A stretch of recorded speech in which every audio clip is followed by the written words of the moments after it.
ఇక ఈరోజు సాయంత్రం విశాఖకు జనసేనాని పవన్ కళ్యాణ్ వెళ్లనున్నారు. సాయంత్రం 5:30కు విశాఖ ఎయిర్పోర్ట్కు చేరుకునున్నారు. సాయంత్రం 7 గంటలకు ఉత్తరాంధ్ర ముఖ్య నేతలతో భేటీ కానున్నారు. ఎన్నికలకు జనసేన కేడర్ను సమాయత్తం చేయనున్నారు పవన్.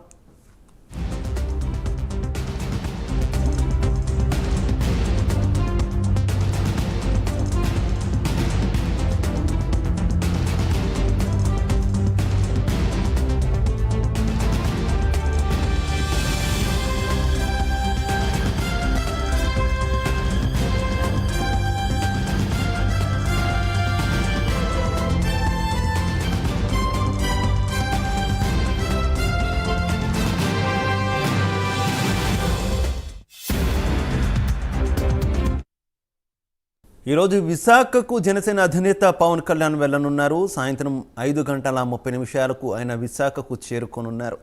ఇక విశాఖలో ఆయన పార్టీ ముఖ్య నేతలతో సమావేశం కానున్నారు. రానున్న ఎన్నికలకు సంబంధించి దిశానిర్దేశం చేయనున్నారు పవన్. ఇక పవన్ పర్యటనకు సంబంధించి మరింత సమాచారం మా కరెస్పాండెంట్ సాంబశివరావు అందిస్తారు. సాంబశివరావు. శివ, మరికొద్దిసేపట్లో 5:30 సమయానికైతే వైజాగ్కి పవన్ కళ్యాణ్ చేరుకున్నారు. హైదరాబాద్ నుంచి ఆయన ప్రత్యేక విమానంలో విశాఖపట్నం ఎయిర్పోర్ట్ చేరుకుంటారు. అక్కడి నుంచి కూడా నేరుగా నోవాటెల్ హోటల్కి చేరుకుంటారు. నోవాటెల్ హోటల్లో ఇప్పటికే జనసేన పార్టీకి చెందినటువంటి ప్రముఖులు మరియు ముఖ్య కార్యకర్తలుగా ఉన్నటువంటి నియోజకవర్గ ఇన్ఛార్జీలు మరియు సమన్వయకర్తలు కూడా ఇప్పటికే నోవాటెల్కి చేరుకున్నటువంటి పరిస్థితి.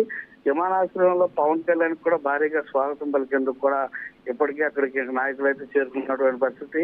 ఈ జనసేన అధ్యక్షుడు పవన్ కళ్యాణ్ ఉత్తరాదిలో ఉన్నటువంటి జన సైనికులకైతే ఒక దశ నిర్దేశం చేయడానికి అయితే ఈ యొక్క టూర్ని అయితే ఎంచుకున్నట్టుగా తెలుస్తోంది.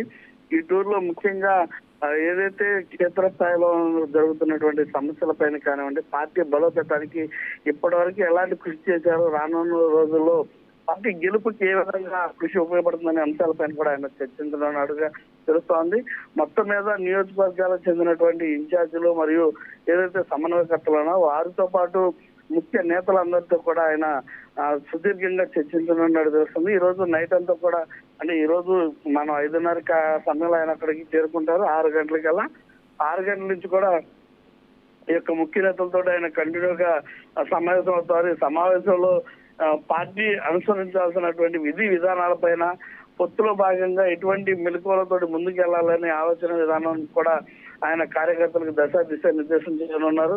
అదేవిధంగా ముఖ్యంగా మనం చూసినట్లయితే ఏదైతే జనసేన టీడీపీ ఇప్పటికే పొత్తులో భాగస్వామ్యంగా కొన్ని చోట్ల పోటీకి త్యాగం చేయాల్సిన పరిస్థితి ఉంటుంది. కాబట్టి అక్కడ ఉన్నటువంటి నాయకులు ఎవరైతే ఉన్నారో వాళ్ళందరూ కూడా ఎటువంటి ఇబ్బందులు కలగకుండా వారు ఎటు అంటే పార్టీకి ఎటువంటి హాని, పార్టీ మారే ఆలోచనలు కానివ్వండి, ఇతరత్ర కార్యకలాపాలు చేయకుండా ఉండేందుకు కూడా వారందరినీ కూడా మనకు రానున్నటువంటి రోజుల్లో ప్రభుత్వం ఏర్పడిన తర్వాత సముచిత స్థానం ఇస్తామంటూ కూడా వారికి నచ్చజెప్పేటటువంటి ప్రయత్నం కూడా జరుగుతుంది.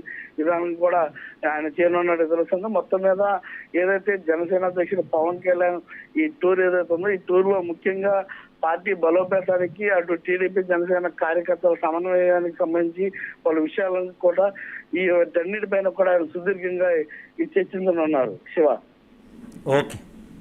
ఓకే థ్యాంక్ యూ సంస్థ.